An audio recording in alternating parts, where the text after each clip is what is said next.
You're watching a classic episode of Bass Pro Shop's Outdoor World Television.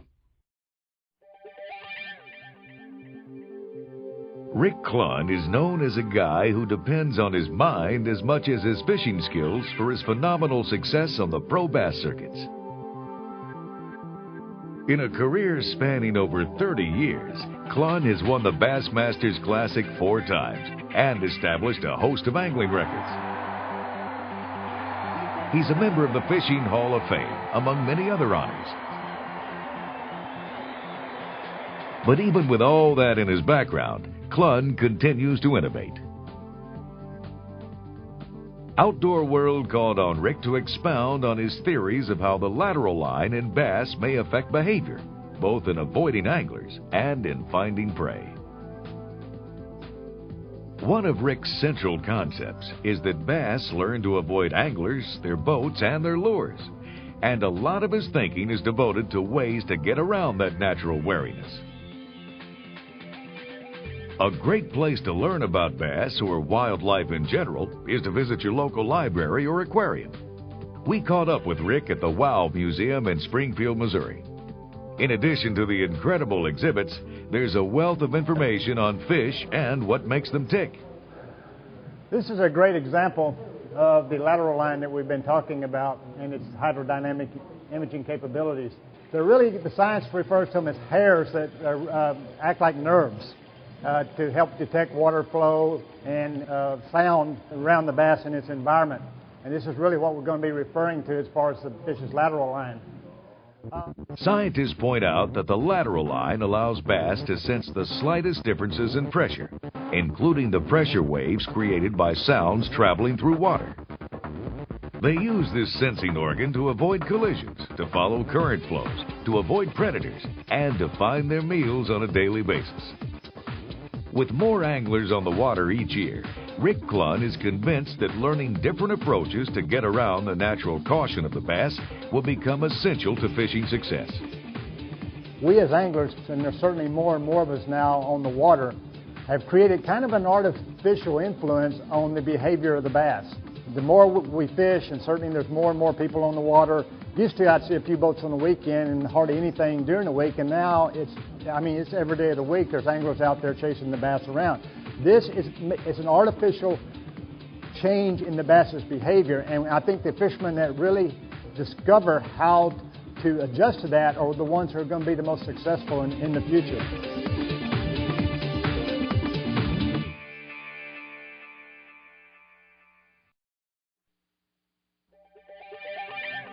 Fish, like whales, may be able to use something like echolocation to identify prey. And Rick Clunn suspects maybe to identify lures that have caught them before. All of us have experienced days when we're fishing our favorite area and we're using our favorite lure and nothing's happening.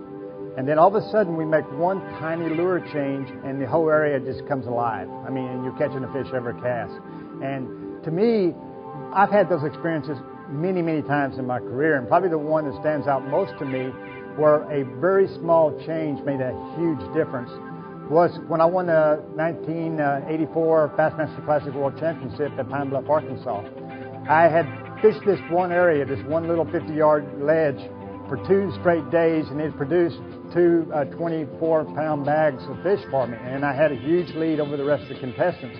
But that second day of the event, the area only produced 7 bites for me. And so I, like most anglers, I thought I was depleting the resource. And I really was trying to plan for the next day. Maybe I needed to change water. That night I even thought about, okay, I might make a slight lure change.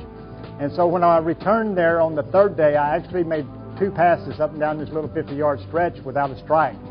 And I almost left, but then I reminded myself, I've been using a 6/8 bomber, which is a wide wobble bait.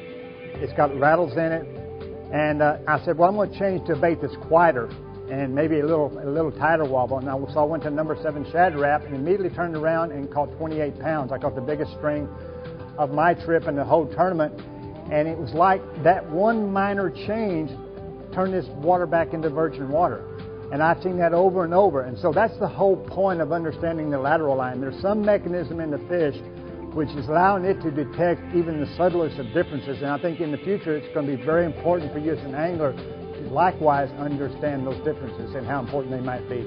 Rick's theory may explain why lures that break new ground in design often become red hot for a few years, then decline to only average production. The fish simply become wise to the sonic and visual image the baits present. What really I'm going to cover here is the three basic lure types and things for you just to kind of become more aware of. First, is it silent? Does it have rattles? Because that is an auditory capability that the lateral line has. So, you know, all lures, like crankbaits, tend to have some sound just due to the split rings and the hooks. Be aware that it's a different sound than obviously a real blatant sound that we have with all these rattles nowadays that we have in the lures, which is a very intrusive sound underwater. So that's the kind of thing I'm also talking about. Are the sides round, smooth, or do they have, like the Orion here, do they have cuts and grooves in them? Because this is going to create a different image. Be aware of that. Is it a flat bait or a round bait? The wobble of a round bait displaces less water than like if you had your hand moving back and forth in the water, you're going to move more water. And the way I kind of try to use this in the context of on the water is I really try to understand what, on this particular lake, if I go to a lake, let's say in a different part of the country, what do the locals throw at the fish the most? And contrary to what you'd think, it's not that I want to duplicate that. Actually, I probably in some cases, in many cases, I'm actually trying to stay away from those images that the fish see all the time and try to give them something a little different. So have that kind of awareness. You know, what are the fish getting beat to death with, and then try to give them something a little different, just like I did in 1984 on that one little stretch of water when I won the championship. So these are really the kind of things you need to become more aware of.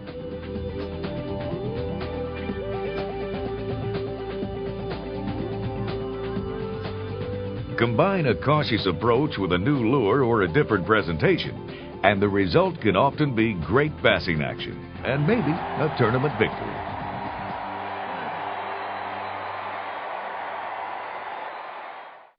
The aquariums inside each Bass Pro Shop store are a highlight to visitors young and old.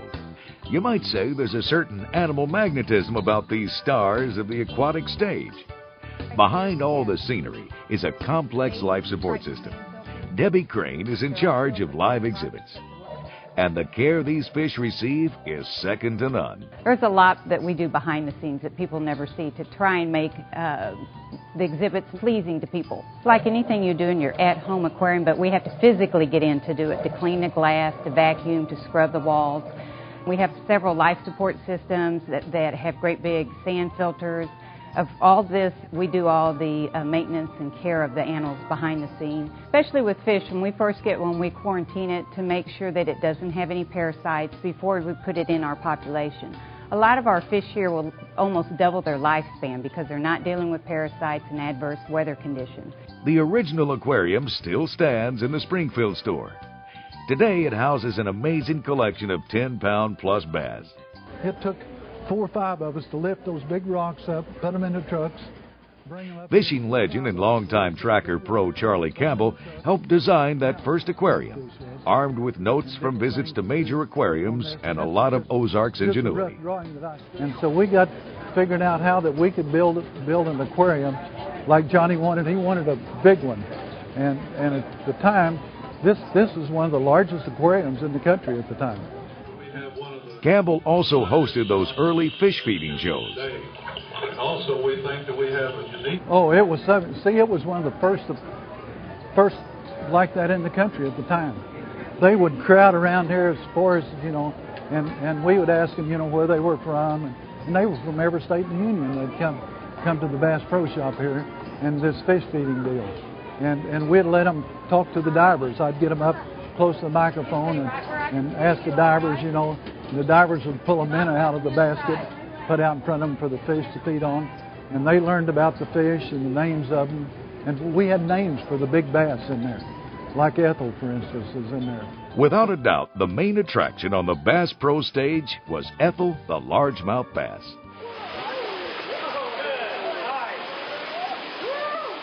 When released into the main aquarium in 1986, she was the new Texas state record at 17.67 pounds. In the safety of the aquarium and obviously well fed during daily fish feeding shows, The old girl grew to an estimated 20 pounds. And when she died of natural causes in 1994, she was the most celebrated fish since Moby Dick, as TV stations and newspapers from all over the world covered the story. Since the early days, the aquarium system has grown with every new Bass Pro Shops location, each one designed after a local body of water for realism, then stocked with native fish. And without a doubt, these new stars shine on every stage as a new generation of admirers pay tribute to the wonder of the outdoor world.